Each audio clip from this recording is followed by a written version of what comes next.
हाँ sir start.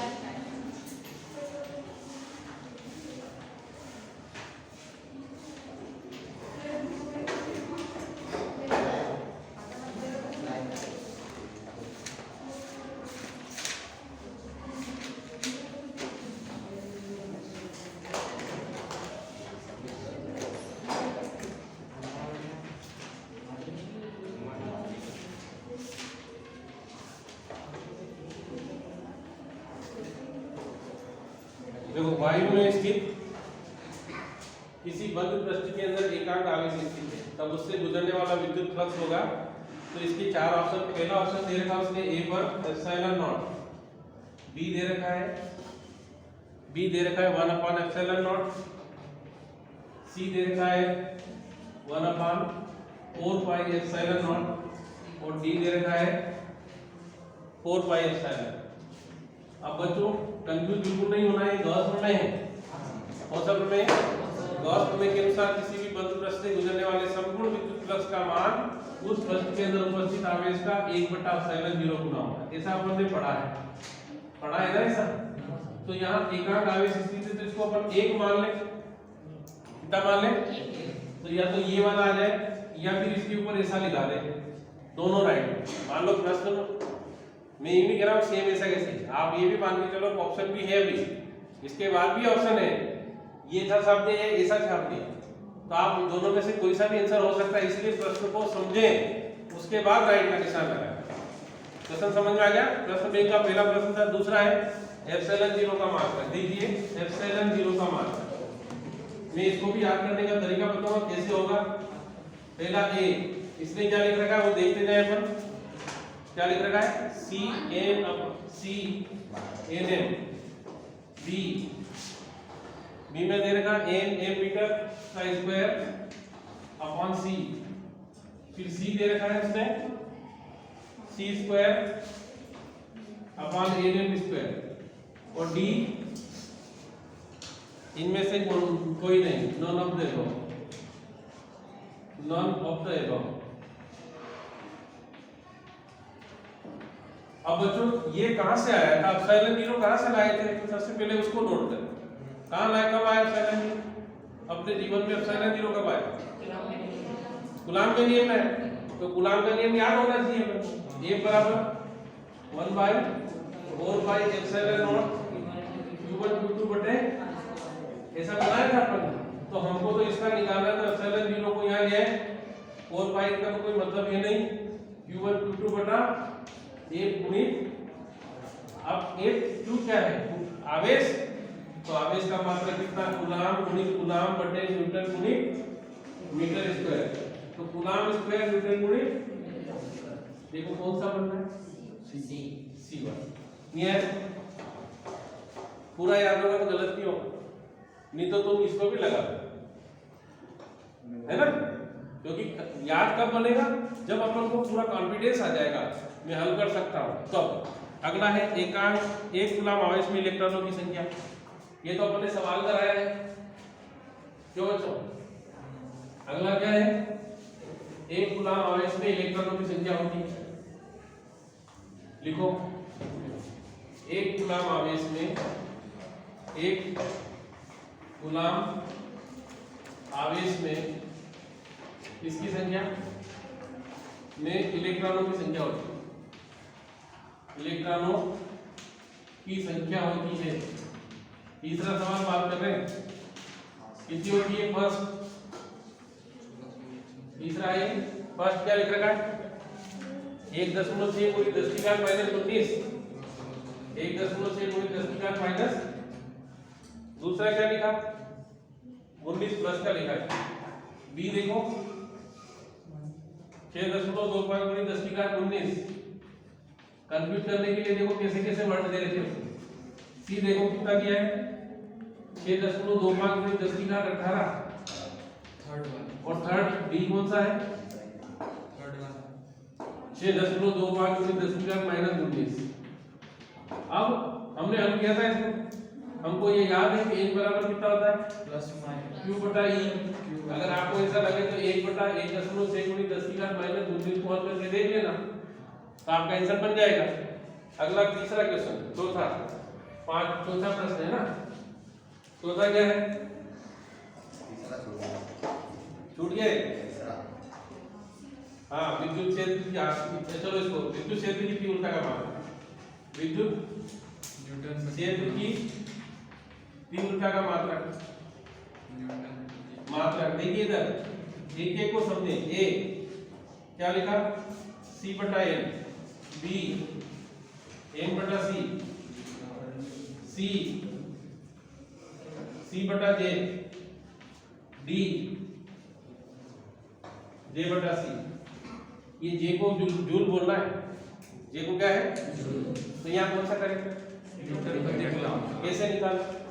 हमको विद्युत क्षेत्र की तीव्रता का सूत्र याद है कि 1/Q0 होता है। A मतलब न्यूटन है, C मतलब कूलम्ब। ठीक है ना। अगला प्रश्न देखो, पांचवा। ये बहुत इंपॉर्टेंट है, जरूरत परीक्षा में बार बार पूछा जाता है। बिंदु आवेश Q के कारण। देखो यहाँ कंफ्यूज हो जाते हैं बच्चा। अगर द्विध्रुव बोलेगा तो जाने क्या होगा? बिंदु आवेश Q के कारण कितनी दूरी पर? r दूरी पर। किसका मान?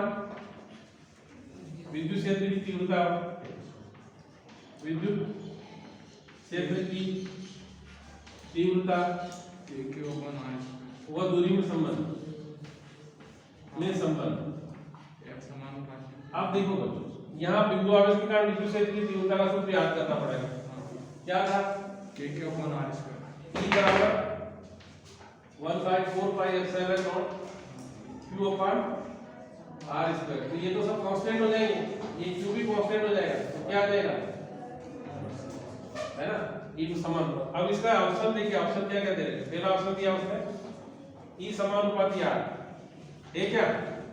B E समानुपाती 1/r², C E समानुपाती 1/r, D E समानुपाती 1/r³। कौन सा करेक्ट है?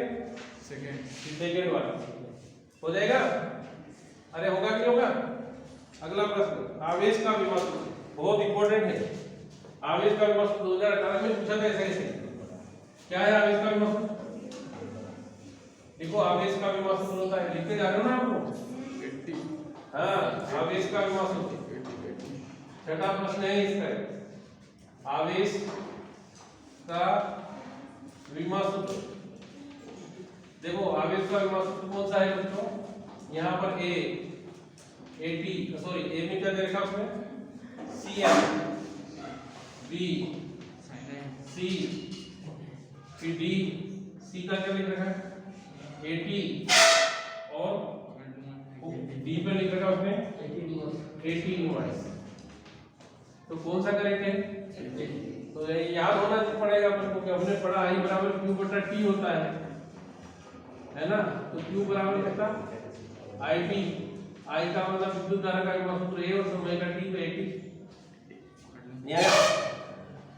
इसमें एक प्रश्न और है जो तुम्हारे पास नहीं होगा, विद्युत आवेश के गुण लिखो। क्या प्रश्न है? किसके पास बताओ, विद्युत आवेश के गुण किसको याद है? गुण, विद्युत आवेश के गुण लिखो। किसको याद है विद्युत आवेश के? समान आवेश लिखो, विद्युत आवेश के गुण लिखो। इसी के साथ लिख लो इसको, ताकि तुम्हें और बाकी सब प्रश्न मिल गए होंगे पर विद्युत आवेश के गुण नहीं मिल जाओ। विद्युत आवेश के गुण सब प्रश्न है, नहीं तो आप वीडियो देखेंगे मेरे सब मिल जाएंगे।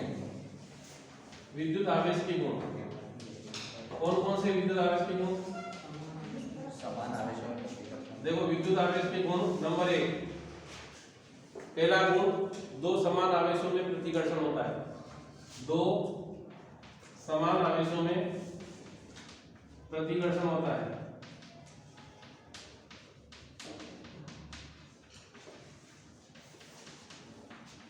दूसरा कौन सा लिखो? दो विपरीत आवेशों में आकर्षण होता है। तीसरा है? हाँ, आवेश को न तो उत्पन्न किया जा सकता, नहीं आवेश को न तो उत्पन्न किया जा सकता है, वो नहीं नष्ट किया जा सकता। ये बुक में नहीं है बट है ना, ये प्रश्न ऐसा बुक में नहीं है। हाँ, आवेश को न तो उत्पन्न किया जा सकता है, नहीं नष्ट किया जा सकता है। प्राकृतिक में आवेश निश्चित न्यूनतम मान।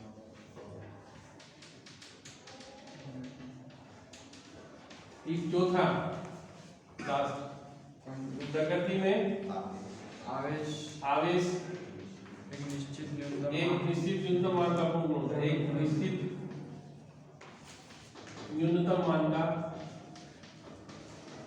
पूर्ण गुणज होता है, पूर्ण गुणज होता है। अब यही प्रश्न आपके पास नहीं था, बाकी सारे प्रश्न हैं। आपको ये मालूम है कूलाम का नियम लिखो, सिद्ध करो, सबको याद हो गए। एकांक आवेश की परिभाषा, राकेश कूलाम का नियम याद होगा ना? ये तो मेरी तरफ देखना है, नहीं आता? फिर दूसरा, विद्युत क्षेत्र बल रेखाओं, क्षेत्र रेखाओं मतलब बल रेखाओं के गुण, विद्युत बल रेखाओं के गुण याद है ना? फिर अगला, विद्युत फ्लक्स को परिभाषित करो, विद्युत क्षेत्र की तीव्रता का मात्रक और विभवांतर सूत्र याद है सबको? फिर विद्युत द्विध्रुव किसे कहते हैं, अक्षीय स्थिति और निरक्षीय स्थिति को बच्चे से याद करिए। फिर गाउस का नियम लिखो, सिद्ध करो। फिर गाउस प्रमेय के नियम को कूलाम के नियम, गाउस प्रमेय की सहायता से कूलाम का नियम, ठीक कर लोगे ना? चलो अगला देखिए अपन, प्रश्न क्रमांक ये दूसरा है ना। आप एक टाइप की बात करेंगे फिर भी होगा, तो ये तो आप जैसा इसलिए लिखाया है कि भाई तुम्हारे पास नहीं है तो उसको क्या करें। अगला है, फिर वापस अपने 6 लिखा था, 7 नंबर डालो, 6 के बाद कौन सा नंबर डाले, 7। विद्युत विभव का मात्रक होता है, क्या लिखेंगे, विद्युत विभव का मात्रक है ना। एक साथ सारे लिख लें, ताकि पूरा एक ही साथ लिख लेंगे तो दिक्कत नहीं आएगी। मात्रक होता है वोल्ट। देखो नंबर 1 यहाँ इसमें लिखा है कूलाम बी हेरट सी वोल्ट और डी ओम। तो कौन सा राइट है, वोल्ट है ना। लिखते जाओ, साथ के साथ क्या देख रहे हो, लिख रहे हो ना। अगला है पृथ्वी का विभव होता है, 8वां प्रश्न, पृथ्वी का विभव होता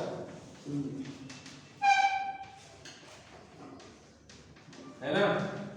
तो नंबर ए पे लिखा 0, बी पर धनात्मक, सी पर ऋणात्मक और डी पर सभी। तो कौन सा राइट है, 0। क्या करना,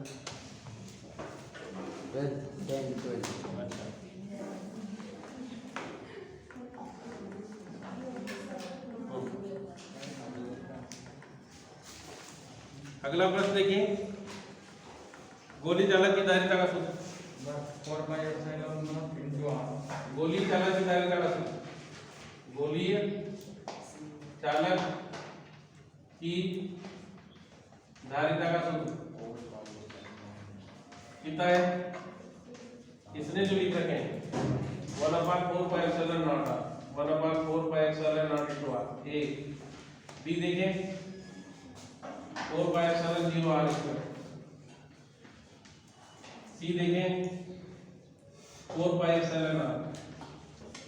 छोटा r लिखा है ना, डी लिखें 4πε0 r²।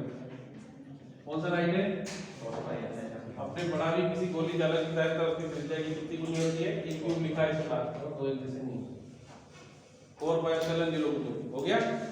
विष्णु हो रहा है।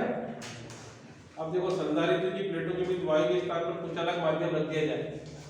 अगला देखिए, संधारित्र की प्लेटों के बीच कुछ अलग माध्यम के स्थान पर संधारित्र, अगला 10वां है ना, संधारित्र की प्लेटों के बीच प्लेटों के बीच किसके स्थान पर, वायु के स्थान पर क्या रख दें, क्या रख दें, कुचालक पदार्थ, कुचालक पदार्थ। अच्छा, कुचालक पदार्थ से लकड़ी एपोनाइट है ना, कोई भी रख दे तो उसकी धारिता क्या होगी, बढ़ेगी। अब इसको भी देखेंगे पर पूरा एक्सप्लेनेशन के साथ कैसे हो रहा है। उसने लिखा अपरिवर्तित है। दूसरा क्या, घट जाती है। तीसरा क्या, बढ़ती है। चौथा शून्य हो जाती है, वाह यार, शून्य हो जाती है। अब इसमें हमको क्या ध्यान रखना है, C बराबर एप्सिलॉन 0.d या K रखना, ऐसा सूत्र है इसका। तो K मतलब पराविद्युत पदार्थ, वो पराविद्युत पदार्थ वो पदार्थ होते हैं जो विद्युत धारा प्रवाहित नहीं, मतलब कुचालक ही है परंतु विद्युत धारा प्रभाव को प्रदर्शित करते हैं। तो हमें समझ में ये आया कि ये जो कुचालक पदार्थ है ये धारिता बढ़ाने के काम आते हैं। क्या काम आते हैं, तो धारिता क्या हो जाएगी, बढ़ जाएगी। अब 10 के बाद 11वां प्रश्न, दो संधारित्रों को श्रेणी क्रम में जोड़ने पर कौन से राशि संख्या समान होते हैं। दो, ये तो बहुत कितनी बार हो चुकी इस पर बात, मैंने इस रूम में इतनी बार बोल दिया कि दीवारें भी बोल उठेगी, दीवारें भी बोल उठेगी ना, वो कहते हैं ना, इतनी बार मैं इस चीज को पढ़ा चुका हूँ कि जब जब मैंने इसको पढ़ाया तो जरूर इसकी बात करी, जरूर आएगा और कंफ्यूज रहोगे। तो दो संधारित्रों को किस क्रम में, श्रेणी क्रम में जोड़ने, आवेश बराबर जोड़ने पर कौन सी राशि समान होती है, कौन सी राशि ना, आवेश सब पर समान होगी। आपको केवल मैं जो पढ़ाया ना उसकी वीडियो देख लो, आप सारे 100 नंबर तो वैसे आ जाएंगे, आप दूसरी चीज मत देखो। जो पढ़ाया सारे सभी चीजें उसी में है, इस प्रश्न में इनमें नहीं है, मैं कब ही पढ़ा चुका हूँ। अब क्या समान होगी बताओ, एक इसमें लिखा सबसे पहले आवेश, फिर क्या, बी में विभव, सी में आवेश व विभव दोनों, आवेश व विभव दोनों, फिर डी में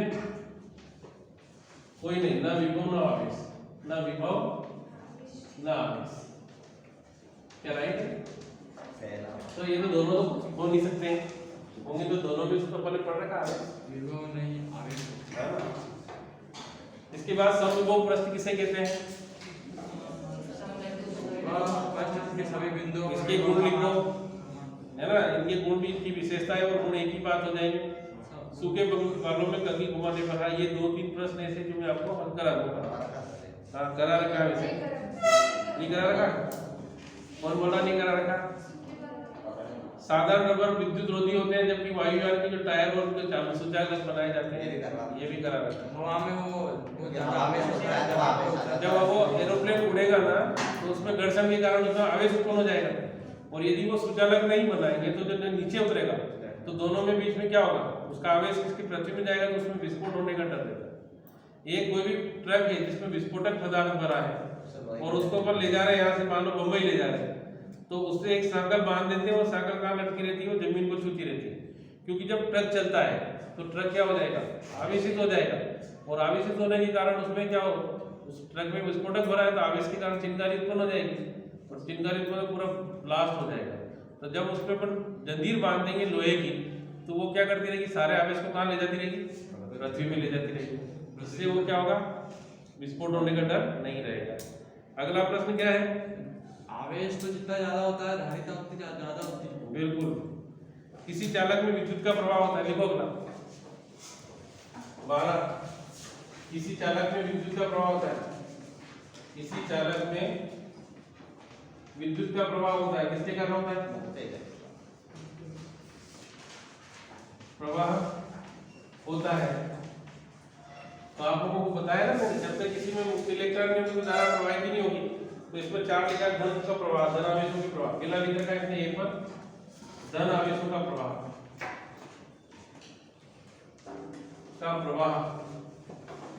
दूसरा कौन सा, मुक्त इलेक्ट्रॉनों का प्रवाह।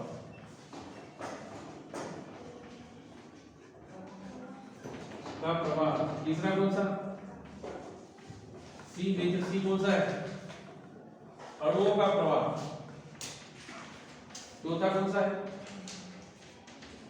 है डी देखिए, इनमें से कोई नहीं, नन ऑफ द एबव।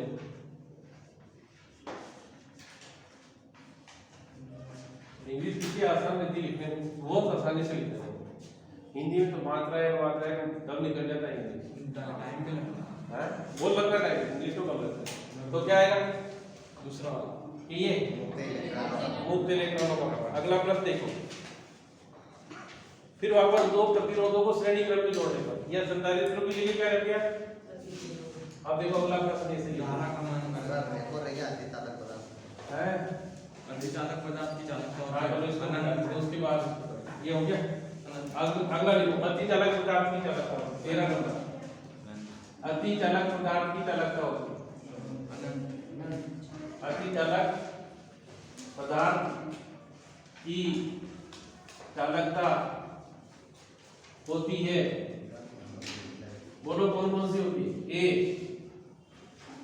उसने ए में लिखा है अनंत, बस सही।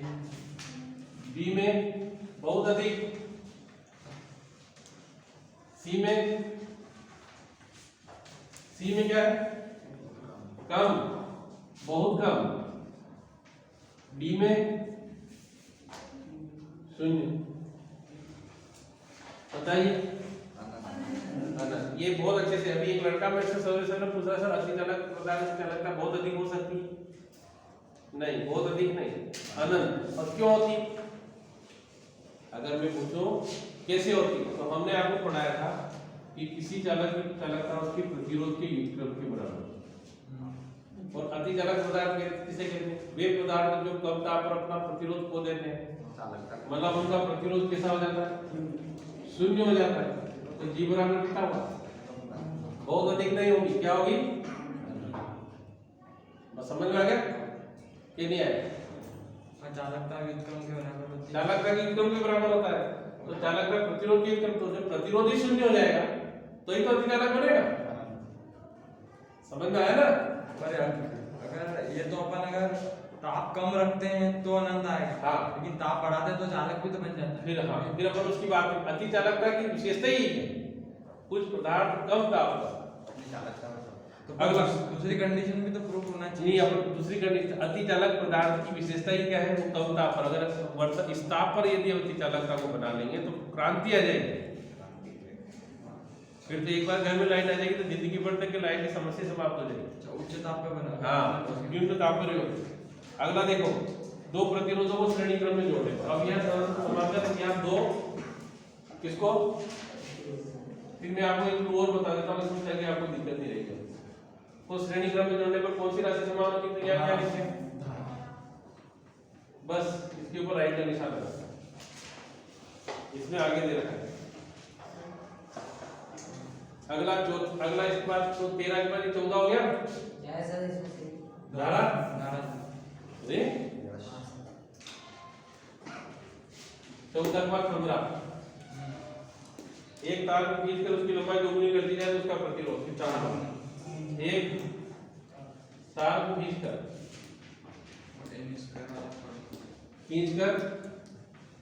उसकी लंबाई कितनी गुनी कर दे, लंबाई प्रारंभिक लंबाई की दुगनी कर दे, कि दुगनी कर दे तो उसका प्रतिरोध प्रारंभिक प्रतिरोध का गुना होगा, उसका प्रतिरोध प्रारंभिक प्रतिरोध का गुना होगा।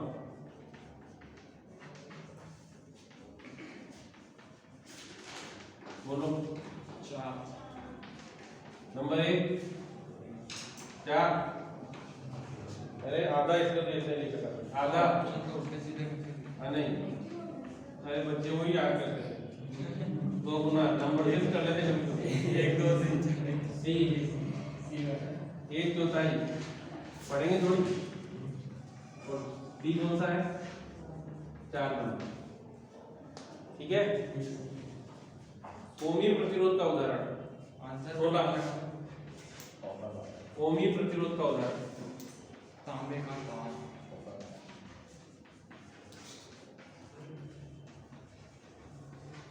देखो इसमें लिख रखा डायोड इस चैप्टर में है ना, इसमें लिख रखा डायोड। दूसरा कौन सा है? प्रकाश उत्सर्जक डायोड एलईडी। ये भी इस चैप्टर में। तीसरा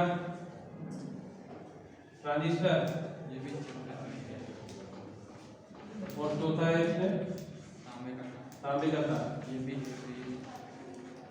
तो यही राइट है इसका। ये 2 चीजें तो इस चैप्टर में ही नहीं है। फिर अगला विद्युत धारा का कैसा ही मात्रा एम्पीयर है ना, विद्युत धारा का ऐसा ही मात्रा है एम्पीयर। ये तो हो ही जाएगा आपसे, कोई इश्यू नहीं इसका। इसमें प्रश्न कौन कौन से हैं? ओम का नियम लिखो, याद है? ओम का नियम याद है सबको? फिर विद्युत सेल किसे कहते हैं? जो रासायनिक ऊर्जा को दूसरे रासायनिक सेल कहते हैं। ये 2 प्रकार के होते हैं, प्राथमिक और जो जिसको पुनः चार्ज नहीं किया जा सकता वो प्राथमिक, और जिनको पुनः चार्ज किया जा सकता हो रेडियल सेल प्राथमिक। डेनियल प्राथमिक। डेनियल लेक्लांसी शुष्क सेल और साधारण उल्टी सेल, ये 4 प्राथमिक है। और सीसा संचयक सेल और नीपे सेल ये द्वितीय सेल। अब ओमी परिपथ और अनोमी परिपथ। ओमी परिपथ जिसमें ओम के नियम का पूर्णतः पालन होता है, ओमी परिपथ, और जिनमें ओम के नियम का पूर्णतः पालन अनोमी परिपथ। और ओमी परिपथ के उदाहरण कौन? अनोमी के डायोड और ये 3 जो लिखे थे ना, ये अनोमी और सभी धातुओं के तार, जिसमें जर्मेनियम और सिलिकॉन छोड़ना है, वो दोनों अर्धचालक, वो दोनों अर्धचालक। सभी धातुओं के तार जर्मेनियम। हाँ, किसी सेल का विद्युत वाहक बल, किसी सेल का विद्युत वाहक बल नापने के लिए वोल्टमीटर अपेक्षा विभवमापी अधिक श्रेष्ठ होता है क्यों? क्योंकि उसकी शून्य विक्षेप की स्थिति में। हाँ, ये प्रश्न करवाना है ना, चलो कर लेंगे। एक ही मोटर गाड़ी को स्टार्ट करते समय हेडलाइट बंद हो जाती है क्यों? करा दिया ना मैंने, वीडियो भी बनवाया था उसका। फिर प्रतिरोधों का श्रेणी संयोजन, समांतर संयोजन, तुल्यता। किसी सेल के विद्युत वाहक बल, विभवांतर और आंतरिक प्रतिरोध के संबंध, एक सेल के आंतरिक प्रतिरोध का व्यंजन। फिर किसी संचयक सेल की बैटरी का ये करना, एक धारा और इलेक्ट्रॉन अपवाह, आप कंफ्यूज नहीं हो, अनुगमन वेग में संबंध, ड्रिफ्ट वेलोसिटी। ठीक है। मीटर सेतु की सहायता से तार का ज्ञात प्रतिरोध क्या, ये भी है।